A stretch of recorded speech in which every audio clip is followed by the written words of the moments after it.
Magandang umaga po sa inyong lahat. Magandang umaga rin po, Father Oka. Sa pagtitipon natin ngayong umagang ito, bilang hindi lamang pagtupad sa ating obligasyon tuwing linggo upang tayo ay sumamba at magbigay ng panahon para sa Diyos, sama-sama nating ipagdasal ang lahat ng mga humihingi sa atin ng panalangin. Kasama po nating ipinagdadasal ang lahat ng mga nagpa-intensyon sa ating banal na misa ngayong umagang ito at lahat ng mga may karamdaman. Lalo na po yung ating mga overseas Filipino workers na nakikiisa sa ating banal na pagdiriwang.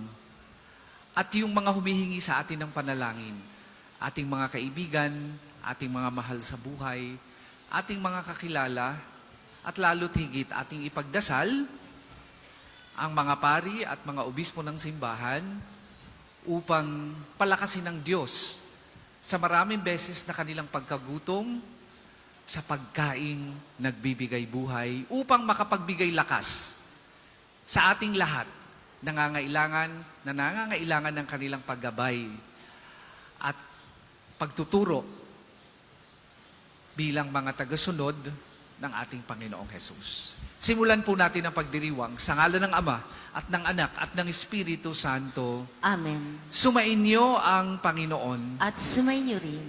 Mga kapatid, pagsisihan muna natin ang ating mga kasalanan.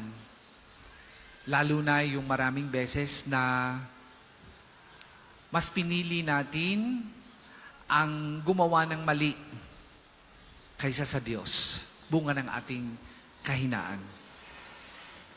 Sabay-sabay nating dasalin, inaamin ko Sa makapangyarihang Diyos at sa inyo mga kapatid, na na lubha lubha akong akong nagkasala sa isip, sa salita at sa gawa, at sa aking pagkukulang. Kaya isinasamo ko sa mahal na Birheng Maria, sa lahat ng mga anghel at mga banal, at sa inyo mga kapatid, na ako'y panalangin sa Panginoong ating Diyos. Kaawaan tayo ng makapangyarihang Diyos, patawarin tayo sa ating mga kasalanan, at patnubayan tayo sa buhay na walang hanggan. Amen. Panginoon, kawan mo kami, kawan mo kami.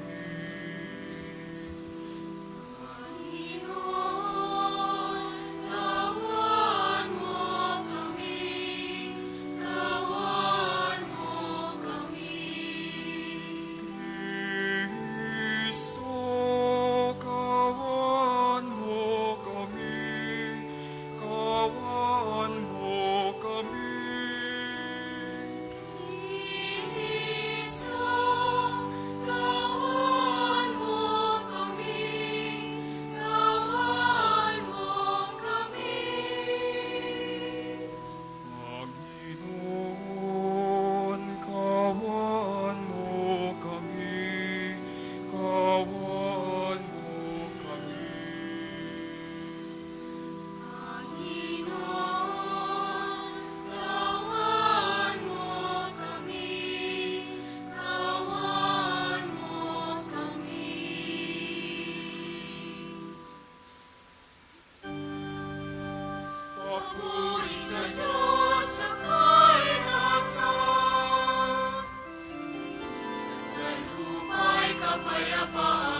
Pagkat ikaw lamang ang banal, ikaw lamang ang Panginoon, ikaw lamang, O Jesucristo, ang kasasan, kasama ng Espiritu Santo, sa dakilaan ng Diyos Ama.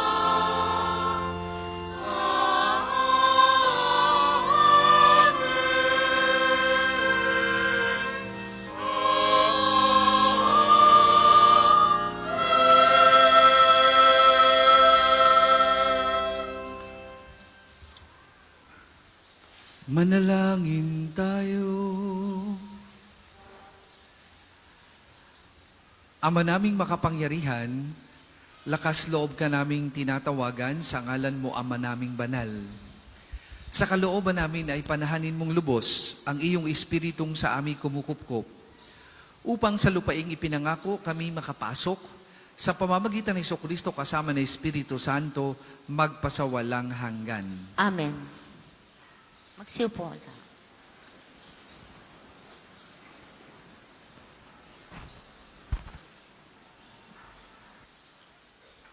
Pagbasa mula sa unang aklat ng mga hari.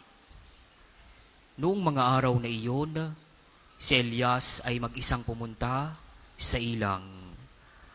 Pagkatapos na maghapong paglalakad, ay naupo siya sa lilim ng isang puno ng retama at nanalangin ng ganito: Panginoon, kunin na po ninyo ako. Ako po'y hirap na. Nais ko na pong mamatay. Pagkatapos nahiga siya at nakatulog. Ngunit dumating ang isang anghel. Kinalabit siya at ang sabi, Gising na at kumain ka. Nang siya'y lumingon, nakita niya sa may ulunan ang isang tinapay na niluto sa ibabaw ng mainit na bato at isang tubig sa sisidlan. Kumain siya at uminom. Pagkatapos ay nahiga uli. Ngunit bumalik ang anghel ng Panginoon at kinalabit siya uli at sinabi, Bumangon ka at kumain. Napakahaba pa ang lalakarin mo. Kumain nga siya at uminom at siya'y lumakas. Sa tulong ng pagkain iyon, naglakbay siyang 40 araw at 40 gabi hanggang sa Horeb, ang bundok ng Diyos. Ang salita ng Diyos. Salamat sa Diyos.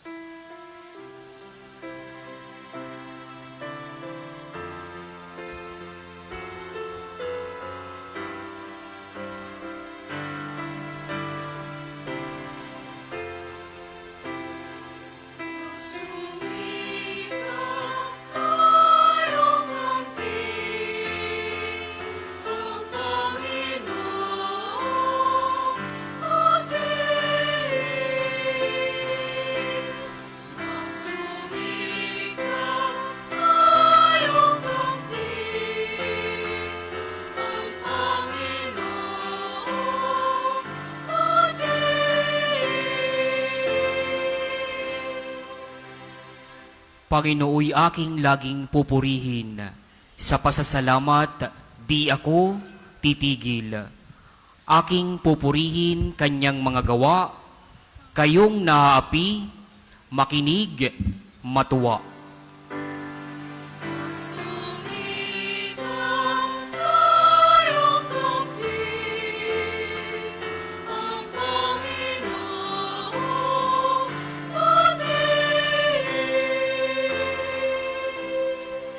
Ang pagkadakila niya ay ihiyag at ang ngalan niya'y purihin ng lahat. Ang aking dalangin dininig ng Diyos na wala sa akin ang lahat kong takot. Ang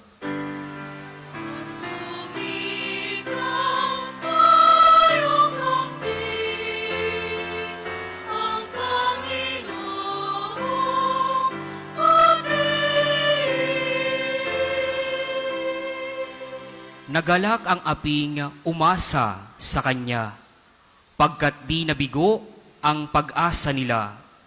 Tumatawag sa Diyos ang walang pag-asa. Sila'y iniligtas sa hirap at dusa.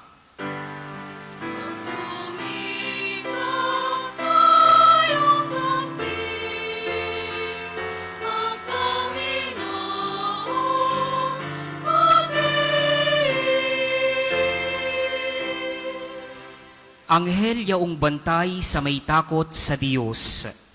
Sa mga panganib, sila'y kinukupkup.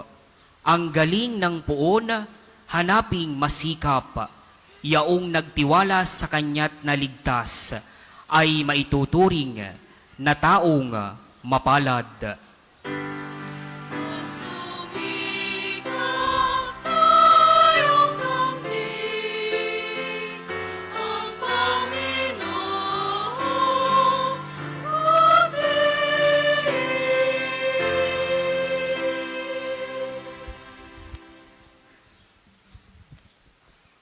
Pagbasa mula sa sulat ni Apostol San Pablo sa mga taga-Efeso.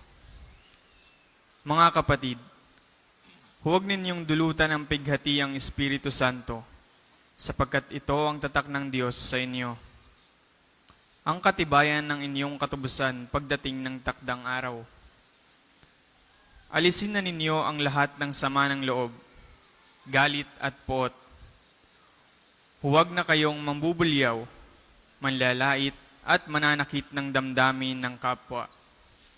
Sa halip, maging mabait kayo at maawain sa isa't isa at mapatawarin tulad ng pagpapatawad sa inyo ng Diyos sa pamamagitan ni Kristo. Yamang kayo'y mga anak na minamahal ng Diyos, tularan ninyo siya. Mamuhay kayong puspos ng pag-ibig tulad ni Kristo, dahil sa pag-ibig sa atin. Inihandog niya ang kanyang buhay bilang mahalimuyak na hain sa Diyos. Ang salita ng Diyos. Salamat sa Diyos. Magsitayo po ang lahat.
Sumainyo ang Panginoon. At sumainyo rin. Ang mabuting balita ng Panginoon ayon kay San Juan. Papuri sa iyo, Panginoon.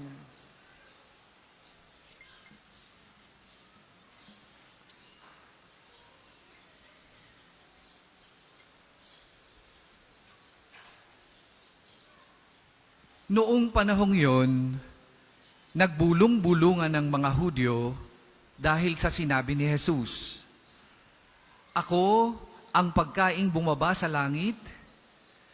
At sinabi nila, "Hindi ba ito si Jesus na anak ni Jose? Kilala natin ang kanyang ama't ina. Paano niya ngayong masasabi, 'Bumaba ako mula sa langit'?" Kaya't sinabi ni Jesus, "Huwag kayong magbulong-bulungan. Walang makakalapit sa akin malibang dalhin siya ng amang nagsugo sa akin. At ang lalapit sa akin ay muli kong bubuhayin sa huling araw." Nasusulat sa aklat ng mga propeta, at silang lahat ay tuturuan ng Diyos. Ang bawat nakikinig sa Ama at natututo ay lalapit sa akin. Hindi ito nangangahulugang may nakakita na sa Ama. Yaong nagmula sa Diyos ang tanging nakakita sa Ama. Sinasabi ko sa inyo, ang nananalig sa akin ay may buhay na walang hanggan.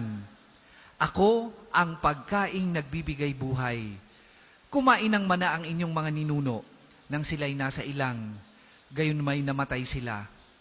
Ngunit ang sinumang kumain ng pagkaing bumaba mula sa langit ay hindi mamamatay. Ako ang pagkaing nagbibigay buhay na bumaba mula sa langit. Mabubuhay magpakailanman ang sinumang kumain nito. At ang pagkaing ibibigay ko sa ikabubuhay ng sanlibutan ay ang aking laman. Mga kapatid, ang mabuting balita ng Panginoon. Pinupuri ka namin, Panginoong Heso Kristo.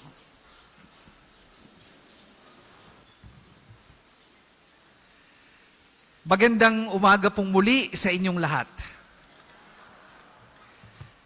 Bago po ako magbigay ng pagbabahagi ng aking naging pagninilay sa ating mga pagbasa ngayong linggong ito, nais ko muna pong samantalahin ang pagkakataong ito upang pasalamatan kayong lahat. Dahil finally, nakompleto na po yung halagang kailangan natin para mapalitan na yung mga silya ninyong iyan. At nagsisimulan, palakpakan nyo ang inyong mga sarili. Nagsisimula na po kaming mag-canvas ng angkop na silya na inyong mauupan dahil gusto naman nating mas maging maayos pa ang inyong pagsamba tuwing araw ng linggo dito sa Pambansang Dambana. Kaya marami pong salamat sa inyong tulong. Yang lahat ng yan ay galing sa inyo at sisiguraduhin natin na magiging makabuluhan at magiging angkop yung paggamit namin sa donasyong inyong ipinagkaloob. Marami pong salamat. Hindi ko lang po sigurado kung anong exact figures, pero nakalikom na po kami ng mahigit kumulang sa 3 million pesos para po sa upuan. Sa lahat po ng mga donors, sa lahat ng mga sponsors ng ating upuan, again, marami pong salamat. Sa loob ng mga susunod na buwan, tayo po ay magkakanvas para matipid natin yung inyong bigay. Tapos hopefully, ipagdasal natin na bago magpista ni Padre Pio, regalo natin sa kanya yung mga bagong upuan dito sa Pambansang Dambana. Muli po, maraming salamat. Ang lahat ng yan ay utang na loob namin sa inyo. At bahala na ang Diyos sa inyong kagandahang loob na gumanti na siya namang dahilan kung bakit natin sinisikap na maging mas maayos pa ang pagsamba nating lahat sa Diyos, lalo na sa tuwing tayo'y magtitipon-tipon dito, tuwing araw ng linggo at mga pagdiriwang ng banal na misa. Maraming salamat po sa inyo. Ipa-flash po namin sa mga susunod na araw yung ating nalikom at yun pong ating magagastos para sa silyang yan. Promise ko po yan sa inyo. Maliban sa mga taong may mental condition or mental health issue, walang sinumang tao na nasa normal na pag-iisip ang magnanais o hihilingin sa Diyos na mamatay. Tama? Sino sa inyo ang nagnanais ng mamatay ngayon ding oras na ito? Wala. Maliban nga sa mayroong pinagdadaanan o maliban kung may pinagdadaanan sa pag-iisip o o dun sa tinatawag na mental condition. Instinctual, kung tawagin ay survival instinct, ang pagnanais nating lahat na mabuhay, kahit gaano man kahirap ang ating buhay sa kasalukuyan. Lagi nating sinasabi, kahit mabigat ang ating mga pasaaning dinadala, maaring may sakit na malubha kayong dinadala at kapos sa pinansyal na gamutan o pangangailangan, o maaring kulang na kulang kayo sa pagtusto sa inyong pagkain, araw-araw at pag-aaral ng mga inyong mga anak. O kaya naman ay nagkaproblema kayo sa trabaho dahil nakadispalko kayo ng perang ginamit naman ninyo din para sa mabuti. Lagi nating sinasabi sa mga ganitong pagkakataon, may awa ang Diyos. Kakayanin natin ang mga pagsubok na iyan. O kaya, kung may mga challenges katulad ng financial challenge, dinadaan natin ito sa tipid o positibong disposisyon sa buhay. Nagtutulungang umangat, hindi naghihilahang pababa. Sa unang pagbasa, narinig natin ang inihinaing ni Elias sa Diyos. Ang sabi niya, Lord, gusto ko nang mamatay. O kuhanin mo na ako, Lord. Kaya ang tanong natin meron ba siyang pinagdadaanan o meron bang mental condition si Elias? Siya kaya ay depressed. Ano ang kanyang hugot? At ito ang kanyang dinasal sa Diyos. Ano kaya ang nasa likod ng kanyang hiling sa Diyos na yon?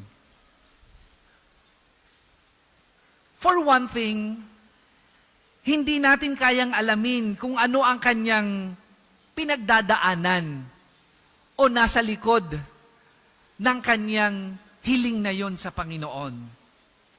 Pero sa kanyang hiling, makikita natin ang kanyang mental disposition.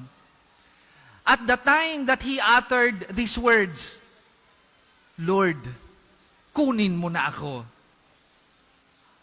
Pero kahit hindi natin kayang alamin ang kanyang pinagdadaanan, kung ano ang mga yon, pwede tayong may matutunan sa kanyang karanasan. At ano yung lesson na pwede nating matutunan sa kanya? Isa lang po ito sa mga maraming lessons na pwede nating matutunan kay Elias.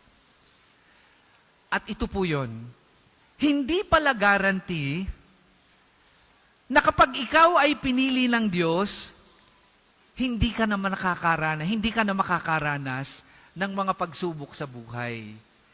Hindi pala guarantee na kapag ikaw ay pinili ng Diyos, hindi ka na malulungkot. Hindi ka na mawawala ng pag-asa. Hindi ka na daranas ng pagsubok sa buhay. Ang unang pagbasa ay patunay ng katotohanan iyan. Kahit si Elias o si Elias na pinili ng Diyos ay nakaranas din ng maraming challenges sa buhay. Sa ibang salita, nakaranas din ng pagkagutom. Hindi lamang ng pagkagutom ng kanyang katawan, kundi ng pagkagutom o ng pagkauhaw sa tunay na buhay o sa ganap na buhay. Kulang siya sa tunay na pagkain. Nawala ng pag-asa. Nalungkot. Gusto nang mamatay. Sa makatuwid, ito palang ganitong disposisyon na kung tawagin natin sa kasalukuyang lengguwahe, mga negative emotions, ay tanda na tayo ay gutom. Gutom sa tunay na buhay. Meron pala tayong pangangailangang hindi lamang pangkatawan, kasi pwedeng busog ang ating katawan, pero gutom ang ating kaluluwa. At yan ang hinahanap ni Elias, ang tunay na pagkain, higit sa pagkain ng kanyang katawan, ang pagkain ng kanyang kaluluwa. Dito siya nagugutom, kasi ang nabubusog lamang ay ang kanyang katawan at hindi ang kanyang kaluluwa. Kaya, nagnanais na siyang mamatay. Gutom siya sa tunay na pagkain na makapupuno sa pangangailangan ng kanyang kaluluwa. At ang pagkain iyon ay tanging Diyos lamang ang makapagpupuno. Mga kapatid, kung si Elias na pinili ng Diyos ay nagutom sa pagkaing nagbibigay buhay, ng tunay na buhay, tayo pa kaya?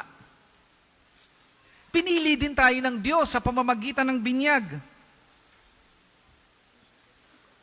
Pero hindi yan guarantee na hindi na tayo magugutom, hindi na magugutom ang ating kaluluwa. Sa aminin ninyo at sa hindi, kahit sagana kayo sa pagkain ng katawan, hindi pa rin kayo tunay na busog. Bakit? Naghahanap pa rin kayo ng tunay na pagmamahal. Naghahanap pa rin kayo ng tunay na kapayapaan ng inyong puso. Naghahanap pa rin kayo ng kapayapaan at katahimikan ng inyong isip. Naghahanap pa rin ang iba sa inyo ng pagkakapantay-pantay o equality, katarungan, at marami pang iba. Ang mga ito ay mga pagkain ng ating kaluluwa na hindi kayang punan ng pagkaing pangkatawan.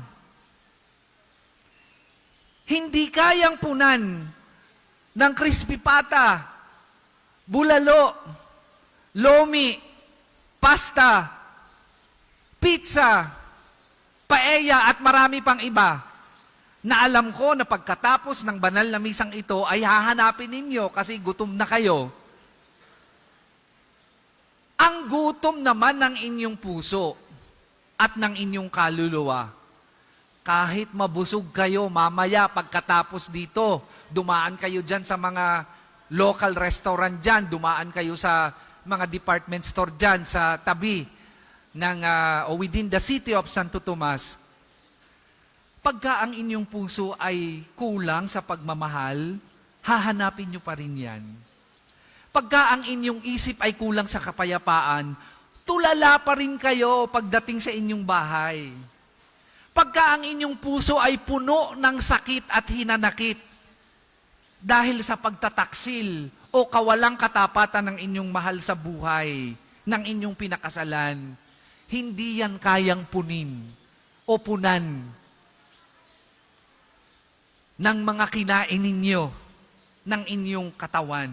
Kahit busog ang inyong tiyan at hindi puno ang inyong kaluluwa, lagi kayong gutom.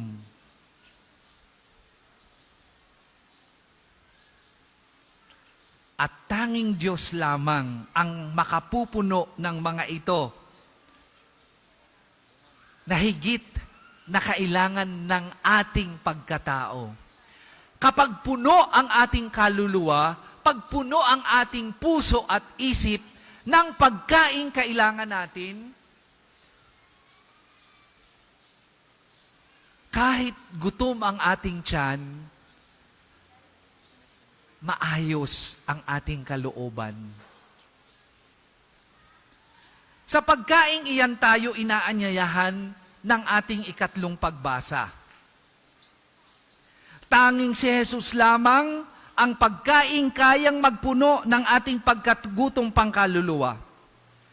Kasi siya ang tinapay na pagkain ng ating kaluluwa na siyang pupuno ng tunay nating pagkagutom sa Diyos. Di ba sabi nga ng ating Panginoong Hesus, hindi lamang sa tinapay nabubuhay ang tao, kundi sa salita ng Diyos.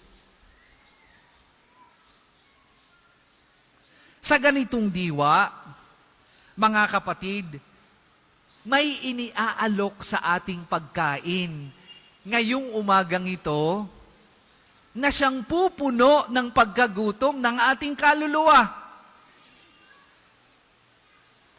Ang ating simbahan ay nag-aalok ng tunay na pagkain na pupuno ng ating pangloob na pagkagutom na magbibigay sa atin ng assurance ng buhay na walang hanggan. Ang una ay ang salita ng Diyos. At ang ikalawa ay ang banal na Eucharistia. Kaya sa banal na misa, lagi tayong merong tinatawag na reading of the Word of God. Kasi kailangan ng kaluluwa natin yan. At hindi lamang yan, mamaya sa communion, tatanggapin natin si Jesus. Sapagkat itong dalawang ito, sa iisang pagdiriwang, ang pupuno ng ating mga pagkagutom, pangkaluluwa. Ang mga pagkaing ito, ang tunay na pagkaing kailangan natin upang hindi na magutom ang ating kaluluwa at magkaroon ng tunay na lakas na siyang lalaban sa mga pagsubok natin sa buhay na nagpapahina sa ating katawan at kaluluwa. Kaya akmang-akma ang sinabi ni Apostol San Pablo sa ikalawang pagbasa. Alisin na ninyo ang pagkagalit sa inyong puso. Iwaksi na ang pagkainggit, ang pagkamahalay. Magpatawad. Sapagkat ang mga ito ay tanda na gutom ang ating kaluluwa sa pagmamahal at pangunawa. Ang mga negative emotions katulad ng anger, hatred, pride, jealousy, lust, at marami pang kasamahan nila ay hudyat na ang inyong kaluluwa ay gutom. Kaya kung kayo ngayon ay puno ng galit, hindi makapagpatawad, kung puno ng hinanakit, kung puno ng kahalayan ng inyong puso at isip, at mga katulad pa nito, ibig sabihin mga kapatid, kahit kayo'y busog sa inyong tiyan, uhaw na uhaw ang inyong kaluluwa. Kaya kailangan nyo si Jesus at ang salita ng Diyos. Upang mapalitan ang mga yan, katulad ng sinasabi ni San Pablo, ng tunay na pagkain na magbubusog sa inyong kaluluwa. At mapuno ang inyong buhay at mabusog kayo ng pagmamahal, kapayapaan, at pag-asa. Sa malimit nating pagninilay sa salita ng Diyos at pagtanggap ng banal na Eucharistia, tayo ay nabubusog.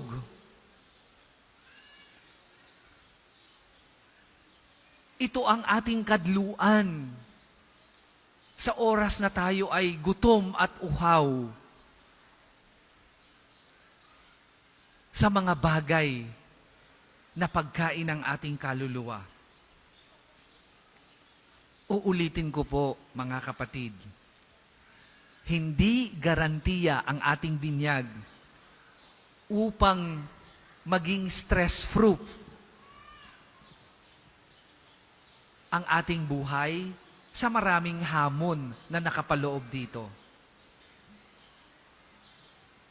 Kung si Elias nga, na tinawag ng Diyos ay nagutom sa Diyos. Tayo pa kaya? Kaya huwag nating kakaligtaan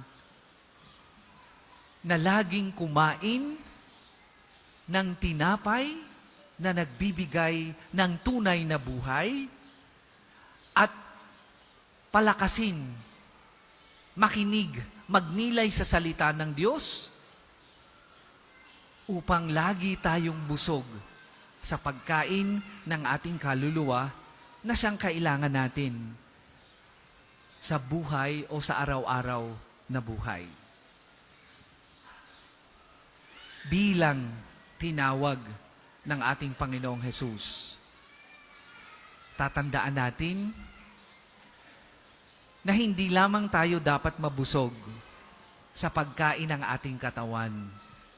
Mas higit na kailangan nating mabusog sa salita ng Diyos at sa banal na Eukaristiya upang ang ating kaluluwa ay lumusog at magkamit ng buhay na walang hanggan. Hindi lamang tayo nabubuhay sa tinapay, kundi sa salita ng Diyos na nagbibigay ng tunay na buhay. Tayo pong lahat ay magsitayo, sumasampalataya ako Sa Diyos amang makapangyarihan sa lahat, na may gawa ng langit at lupa.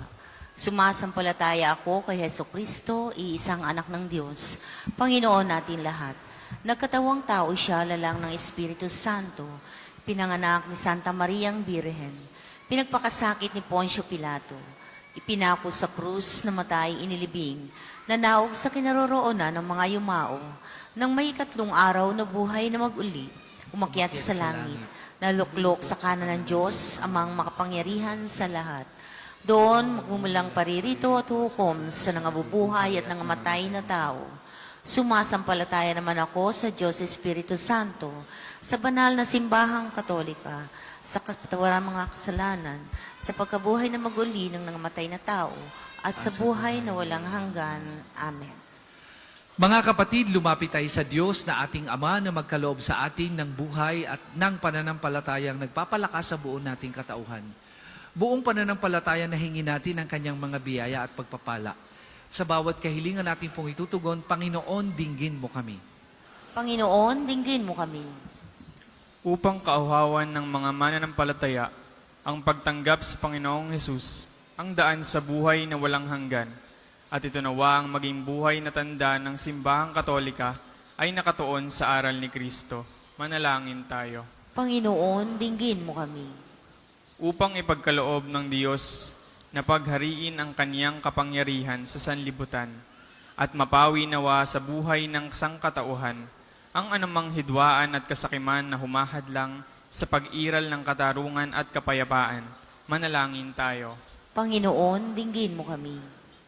Upang mabiyayaan ng malalim na pananampalataya sa Diyos ang mga kapatid nating dumaranas ng iba't ibang anyo ng pagdurusa at matamunawa nila ang mga mithiing biyaya na magpapagaan sa kanilang mga dalahin at tiisin.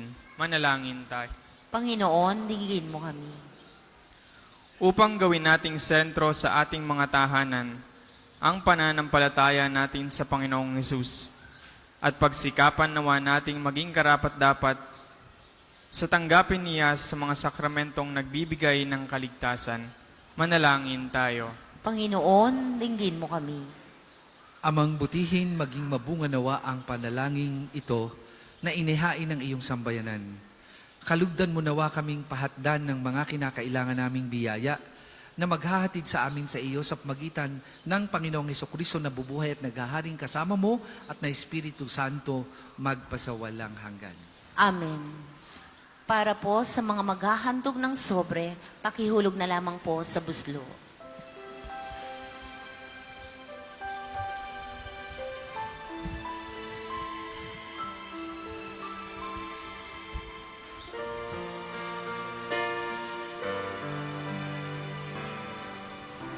Purihin at tanggapin ang hanay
Magsitayo po ang lahat.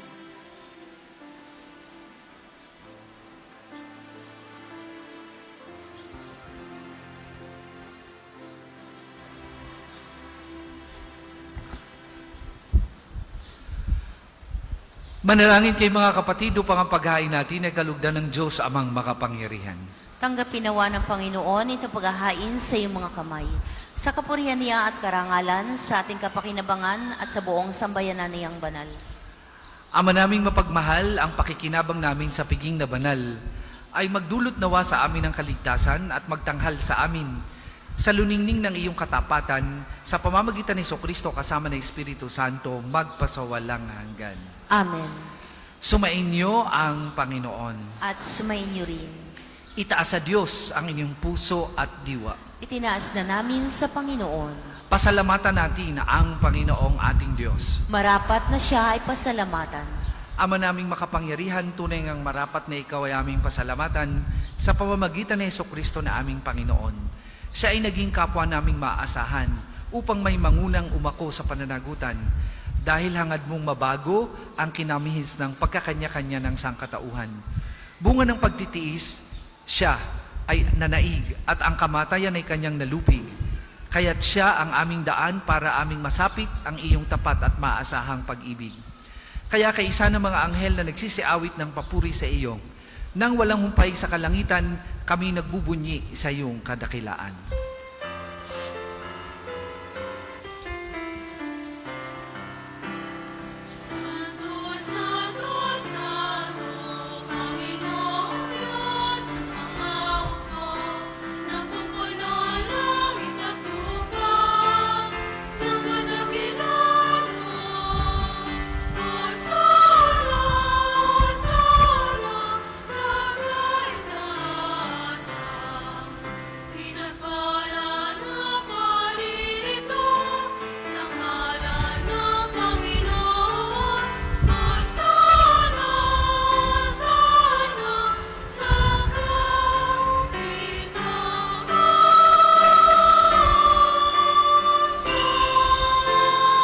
Kung hindi po kayang lumuhod, ay manatili pong nakatayo ng may paggalang. Ama naming banal, ikaw ang bukal ng tanang kabanalan, kaya't sa magitan ng iyong Espiritu gawin mong banal ang mga kaloob na ito, upang para sa aming maging katawan at dugo ng aming Panginoong Hesukristo. Bago niya pinagtiis ang kusang loob na maging handog, hinawakan niyang tinapay, pinasalamatan kanya, pinaghati-hati niya yon, iniabot sa kanyang mga alagad at sinabi, tanggapin ninyong lahat ito at kanin. Ito ang aking katawan na ihahandog para sa inyo.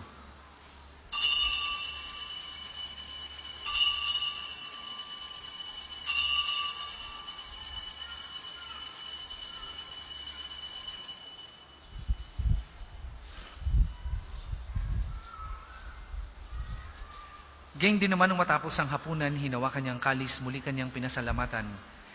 Iniabot niya ang kalis sa kanyang mga alagad at sinabi, tanggapin ninyong lahat ito at inumin. Ito ang kalis ng aking dugo, ng bago at walang hanggang tipan. Ang aking dugo na ibubuhos para sa inyo at para sa lahat.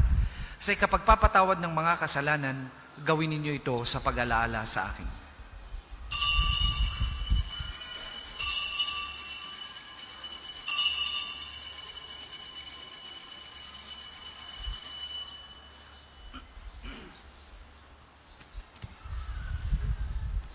Ipagbunyi natin ang misteryo ng pananampalataya.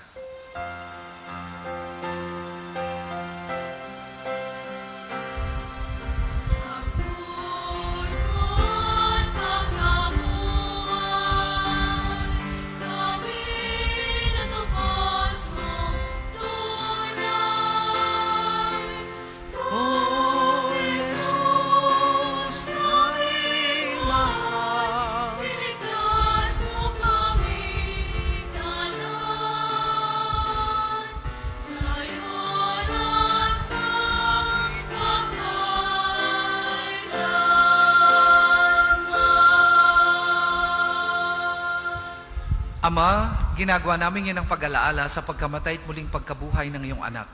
Kaya tinialay namin sa iyong tinapay na nagbibigay buhay at ang kalis na nagkakaloob ng kaligtasan. Kami nagpapasalamat dahil kami iyong minarapat na tumayo sa harap mo para maglingkod sa iyo. Sinasamo namin kami magsasalo-salo sa katawan at dugo ni Kristo ay mabuklod sa pagkakaisa sa pamamagitan ng Espiritu Santo. Amalingapin mo yung simbahang laganap sa buong daigdig. Puspusin mo kami sa pag-ibig kay San Francisco na aming Papa at ni Gilbert na aming Obispo at ng Tanang Kaparian. Alalahanin mo rin ang mga kapatid naming nahimlay nang may pag-asang sila'y muling mabubuhay, gayon din ang lahat ng mga pumanaw. Kaawaan mo sila at patuloyin sa iyong kaliwanagan. Kaawaan mo at pagindapatin kaming lahat na makasalo sa iyong buhay na walang wakas. Kaisa ng mahal na Birheng Maria na Ina ng Diyos. Kaisa ni San Jose na kanyang kalinis-linisang esposo. Kaisa ng mga apostol at ng lahat ng mga banal na namuhay dito sa daigdig ng kalugod-lugod sa iyo. May ipagdiwang nawa namin ang pagpupuri sa ikararangal mo sa pagitan ng iyong anak na aming Panginoong Heso Kristo.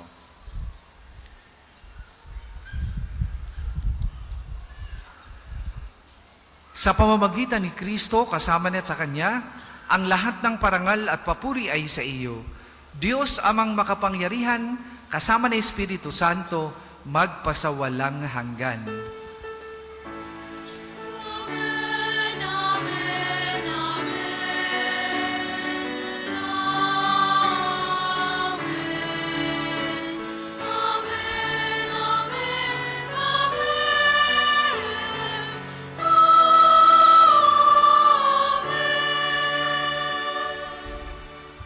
Sa tagubili na nakagagaling na utos at turo ni Jesus na Panginoon natin at Diyos, ipahayag po natin ng lakas loob.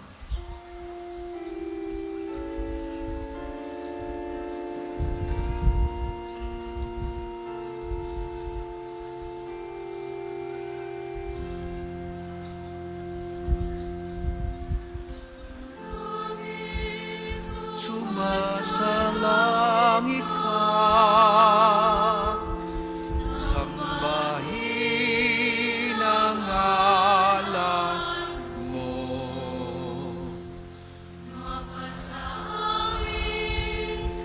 Ang kaharian mo.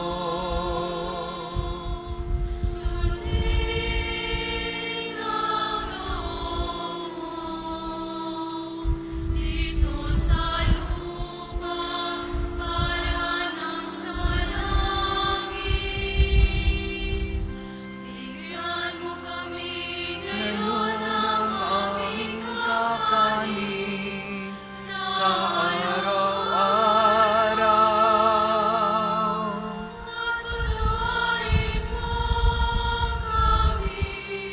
Sa aming mga sala para ng pagpapatawad namin.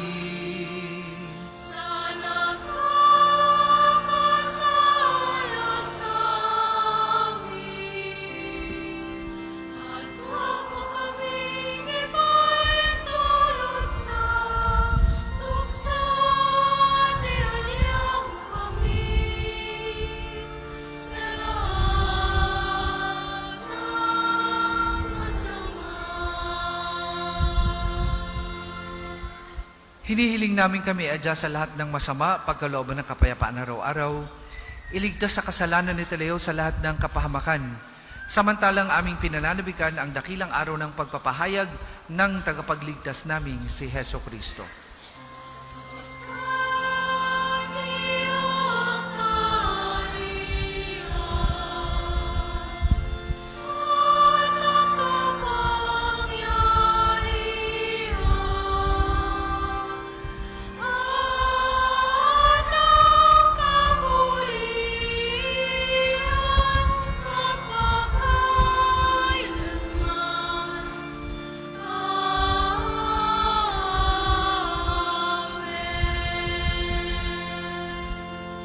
Panginoong Hesukristo, sinabi mo sa iyong mga apostol, kapayapaan ang iniiwan ko sa inyo, ang aking kapayapaan ang ibinibigay ko sa inyo. Tunghayan mo ang aming pananampalataya at huwag ang aming mga pagkakasala. Pagkalooban mo kami ng kapayapaan at pagkakaisa ayon sa iyong kalooban, kasama ng Espiritu Santo, magpasawalang hanggan. Amen. Ang kapayapaan ng Panginoon ay lagi pong sumainyong lahat. At sumainyo rin. Magbigayan po kayo at maghangad ng kapayapaan sa isa't isa.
Kung hindi po kayang lumuhod, ay manatili pong nakatayo ng may paggalang.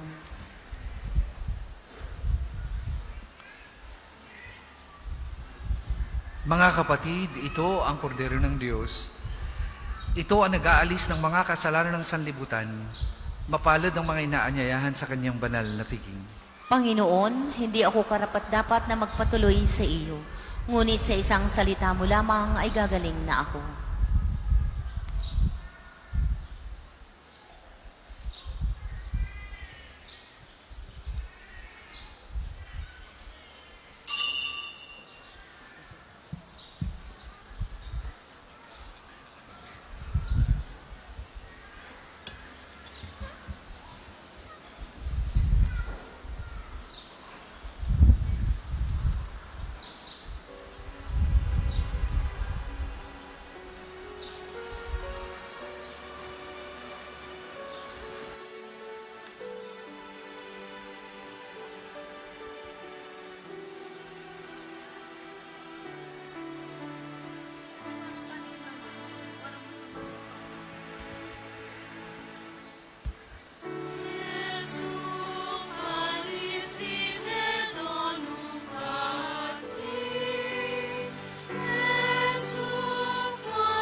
Ang second collection po ay para sa patuloy na pagpapaunlad ng parokya at pambansang dambana ni Santo Padre Pio at para sa pangangailangan ng matatanda at may sakit na mga pari ng Archdiocese ng Lipa. Salamat po sa inyong handog.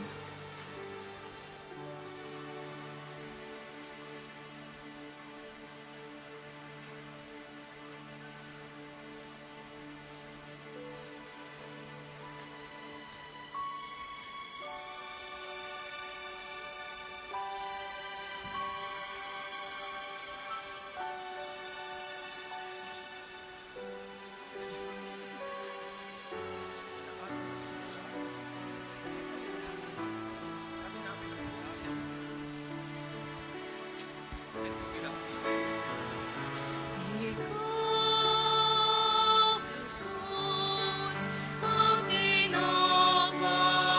ng buhay binasbasan, di natin inialay. Buhay na ganap ang sa aming kalooban.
Tayo po'y magsitayo.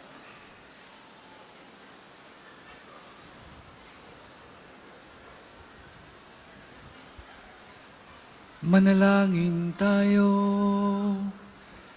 Ama naming mapagmahal, ang pakikinabang namin sa piging na banal ay magdulot nawa sa amin ng kaligtasan at magtanghal sa amin sa luningning ng iyong katapatan sa pamamagitan ni Kristo kasama ni Espiritu Santo magpasawalang hanggan.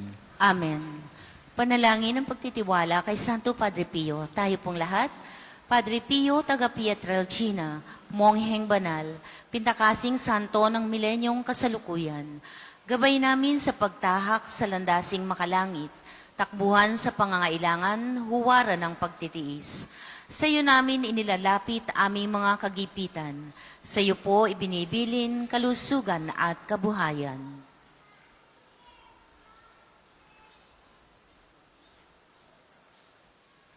Di man karapat-dapat, kami po ay pagbigyan, bendisyonan at basbasan maging ganap sa buhay. Lumayo nawa kami umiwas sa kasalanan. Lumapit lagi sa Diyos, maging matatag at matibay. Sa mabuting balita ng pagliligtas, turuan mo kami nawa. Sa tuwina ay makinig, magnilay at sumampalataya. Amin pong pakiusap itong mga kahilingan. Puso ay nagsisisi, nagtitikang taimtiman. Di na muling magkasala, sunod lagi sa Diyos Amang, kaysa ng Espiritu at ni Jesus na tagapamagitan. Amen. Magsiupo sandali ang lahat. Ilan pong patalastas. Una, sa inyong pagdalaw sa pambansang dambana, mangyaring pakaingatan ang inyong mga personal na gamit. Hangad namin ang isang matiwasay at maayos na pagbisita sa National Shrine.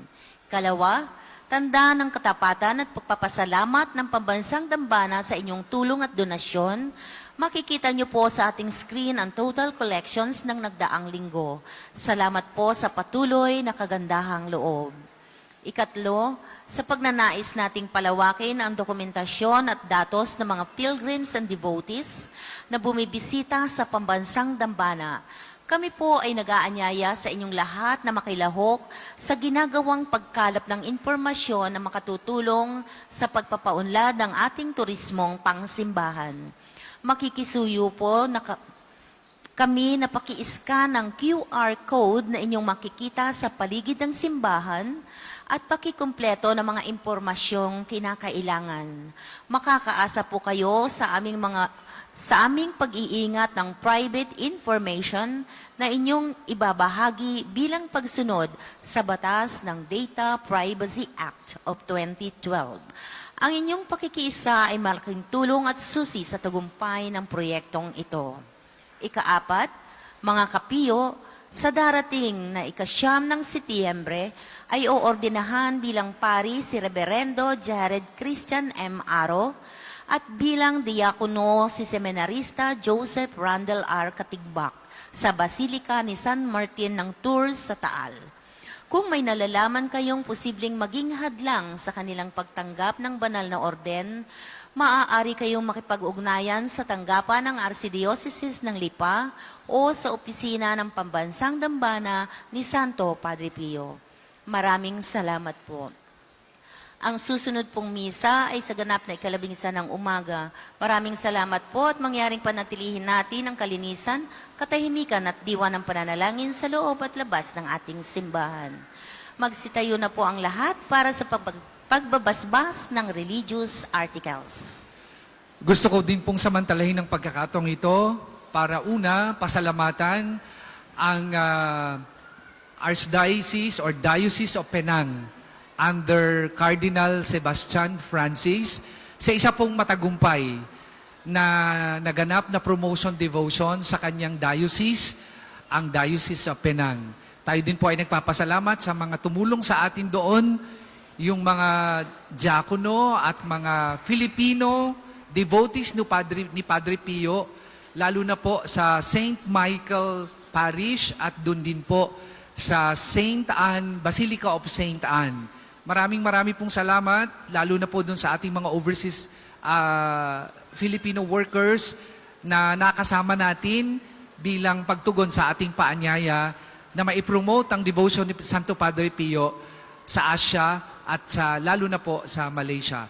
Sa darating pong August 21 hanggang 26, ang National Shrine of St. Padre Pio po, Confraternity ni Santo Padre Pio ay pupunta naman sa Hong Kong para po mag-promote din ng devotion ni Santo Padre Pio. Atin pong inaanyayahan ng ating mga overseas Filipino workers sa Hong Kong na makipag-ugnayan o lumahok sa gagawin po nating devotion promotion with healing liturgy sa iba't ibang mga simbahan na ating pupuntahan. Nagpadala na po kami ng kalatas at information sa mga simbahang aming pupuntahan. Makipag-ugnayan lang po kayo sa kanila. Marami pong salamat. Mga kapatid, manalangin tayo sa Diyos, amang makapangyarihan, upang tayo maging kawangis ni Kristo sa taimtim na pagdalangin sa tulong ng mga larawan at mga dasalan. O Panginoong Diyos, Ikaw ang bukal ng lahat ng pagpapala at biyaya, ibuhos mo ngayong bendisyon sa mga gamit na ito sa pananalangin, mga rosaryo, imahin, dasalan, na nagpapalala na yung kabutihan, kabanalan at pagmamahal sa amin. Upang ang lahat na dumulog at magdasal gamit ang mga ito ay magtamo ng iyong awat biyaya. Lobin mong tularan nila ang kabanalan at aral ng Panginoon at ng mga santo magpasawalang hanggan. Amen. Ama namin, sumasalangit ka. Sambahin ang ngalan mo. Mapasa amin ang kaharian mo. Sundin ang loob mo dito sa lupa para nang sa langit. Bigyan mo kami ngayon ng aming kakanin sa araw-araw at patawarin mo kami sa aming mga sala para nang pagpapatawad namin sa mga nagkakasala sa amin. At huwag mo kaming ipahintulot sa tukso at iadya mo kami sa lahat ng masama. Amen. Aba, Ginoong Maria, napupuno ka ng grasya. Ang Panginoong Diyos ay sumasa iyo. Bukod kang pinagpala sa babaeng lahat at pinagpala naman ang iyong anak na si Jesus. Santa Maria, Ina ng Diyos, ipanalangin mo kaming makasalanan, ngayon at kung kami mamamatay. Amen. Luwalhati sa Ama at sa Anak at sa Espiritu Santo, kapara nung una, ngayon at magpasawalang hanggan. Amen. Ama namin, sumasalangit ka, sambahin ang ngalan mo, mapasa amin ang kaharian mo, sundin ang loob mo dito sa lupa para nang sa langit. Bigyan mo kami ngayon ng aming kakanin sa araw-araw at patawarin mo kami sa aming mga sala para nang pagpapatawad namin sa mga nagkakasala sa amin. At huwag mo kaming ipahintulot sa tukso at iadya mo kami sa lahat ng masama. Amen. Apa, Ginoong Maria, napupuno ka ng grasya. Ang Panginoong Diyos ay sumasayo. Bukod kang pinagpala sa babaeng lahat, at pinagpala naman ang iyong anak na si Jesus. Santa Maria, Ina ng Diyos, ipanalangin mo kaming makasalanan, ngayon at kung kami mamamatay. Amen. Luwalhati sa Ama, sa Anak, at sa Espiritu Santo, kapara nung una, ngayon, at magpasawalang hanggan. Amen. Ama namin, sumasalangit ka, sambahin ang ngalan mo, mapasa amin ang kaharian mo, sundin ang loob mo dito sa lupa para nang nasa langit. Bigyan mo kami ngayon ng aming kakanin sa araw-araw at patawarin mo kami sa aming mga sala para nang pagpapatawad namin sa mga nagkakasala sa amin. At huwag mo kaming ipahintulot sa tukso at adya mo kami sa lahat ng masama. Amen. Aba, Ginoong Maria, napupuno ka ng grasya, ang Panginoong Diyos ay sumasayo.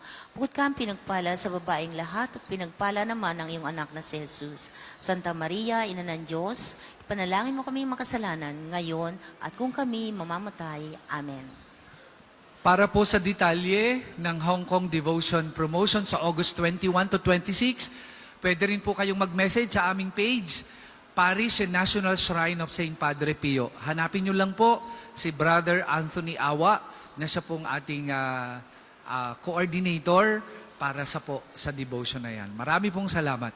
Sumainyo ang Panginoon. At sumainyo rin. At pagpalain kayo ng makapangyarihang Diyos, Ama, Anak at Espiritu Santo.